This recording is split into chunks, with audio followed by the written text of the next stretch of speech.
Hello, everybody, and before I get to the beginning of this discussion, I'd like to talk about some milestones that I like to hit. For starters, I'd like to hit 1,000 subscribers by the end of this year. Hopefully, I don't know. It's just a pipe dream, I guess. Before that, in 500 subscribers, I have a video that I have planned. A series about my experience at school. I just thought it'd be a cool idea about getting into the specifics of, my years in elementary, middle school, high school, and then college.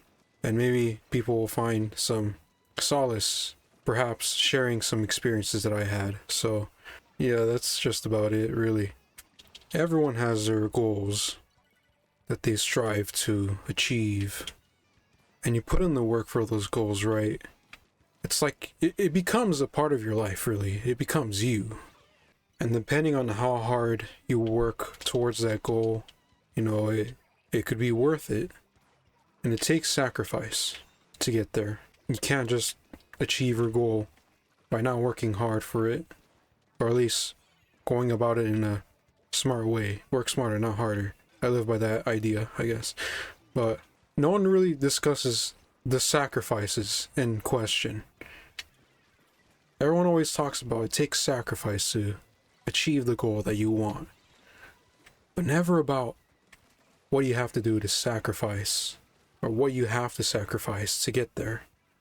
And the funny thing is, we get so involved in our goals and our ideas and what we want to achieve in our life that, we don't slow down. We don't think about what we're doing, really. And we lose sight of that goal. Or even worse, we lose sight of ourselves. There's a show that I started watching recently. It's called Snowfall. It's on Hulu, if you're interested. But it's about this African American kid in LA named Franklin Saint. And at first he starts off as this college dropout, I guess you can say. Doing whatever he can to help his mom financially and whatnot. And throughout the series he gets into this drug game. At first it starts off with dealing the white powder, and then it becomes the sort of rock. I am not gonna say the actual drug names because I don't know what YouTube is gonna do to me if I say it. But it has to do with the rock. Get a little pipe, put a lighter under the spoon, whatever. That sort of rock. The whole idea is that at first he gets into the business of selling that rock because during the start of the series he wanted to, get money to help out his people in the community. And no matter how backwards it is, it's still an idea that he had. And at the end of the series, all he cared about was himself and sort of trying to regain what he had lost. And the Franklin that we know by the end of the series is pretty much very different from the Franklin beforehand, and I did not hit that dart. That's unfortunate. By the end of the series, he was like fucking power hungry, and he pretty much lost everyone that was important to him in his life. But sort of what I'm trying to get at here is that, he had that goal of trying to help his people out and trying to help his family out, uplift them financially by getting into the drug business, the game. But he never really took the time to sort of sit back and question whether what he was doing was really helping his people or was really helping his family. He lost himself in the idea of, being involved in this game and trying to live life with it, coexist with it. And oh look, the Splatfest is coming on, that's crazy. What team do I choose here? Oh no. Chat, what team should I choose, guys? What team do I choose? I'm going bunnies, I don't care. And this leads to my own experience from last year. Last year, I was on the grind, the YouTube grind. And specifically what I was trying to improve on my YouTube was my editing. Because beforehand, I was, I guess, decent at it. I still am decent at editing, but nowhere near as good as, the top tier YouTubers out there. And throughout that year, I was slowly and slowly developing my skills in editing. I was really getting into like storytelling with my videos, kinda, sort of. What really got me into the sort of storytelling aspect of making videos was really my first girlfriend. Because beforehand, we were just best friends and whatnot. And how I confessed was just telling my story of how I felt.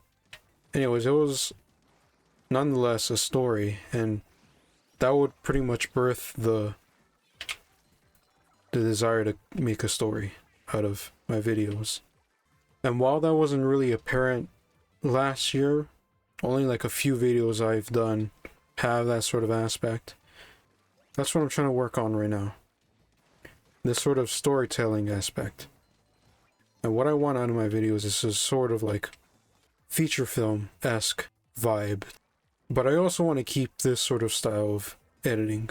This sort of down-to-earth, raw, unfiltered self that I have. Because there's some beauty behind this sort of quietness and just having my voice and the noises of whatever I'm playing. There's some peace to that, and I admire that. I've spent a whole year trying to develop my editing skills, but I didn't really look at myself and how I wanted to do things, how I wanted to express myself through the edits.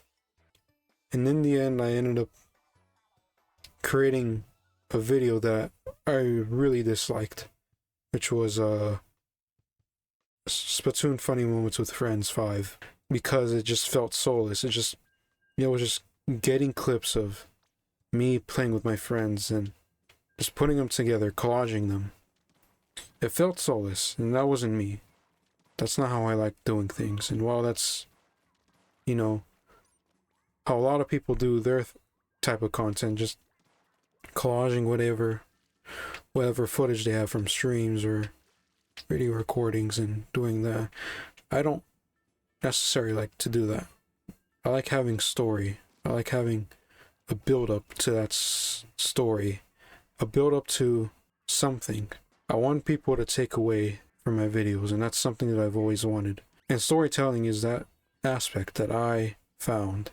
And while this type of style of content isn't something that I made, that doesn't mean I can't make it my own. And I'm trying to, little by little. There's only so many times you can repeat a style, anyone's style really, until you forget why you're doing it in the first place. And then it just becomes unfun to make videos. And that's sort of the trap that I do not want to get myself into. The trap of following what other people are doing. I want to do my own thing. In the words of Miles Morales, nah, I'm gonna do my own thing. Well, it doesn't even matter if I pop bubble, because I just get shot through a shield. Or was he inside it? He probably was inside it, I'm not gonna lie. But yeah, when you're trying to achieve a goal, just make sure you slow down. You don't fucking lose yourself in the process. That's just counterproductive, really. Very silly. Because if you don't even know yourself, how do you expect to solve a goal or problem that you have? How do you expect to achieve anything if you don't know yourself? If you lose yourself in your goal, in the job, are you really working? Or is it just your husk, your shell, doing the work for you? While you're out skulking, doing God knows what. Oh my god. See that? I'm fucking slaying. Bro gets 1 kill and says he's slaying. Yeah, I don't know. I haven't played this game in a while. But yeah, I hope you guys enjoy this Splatfest.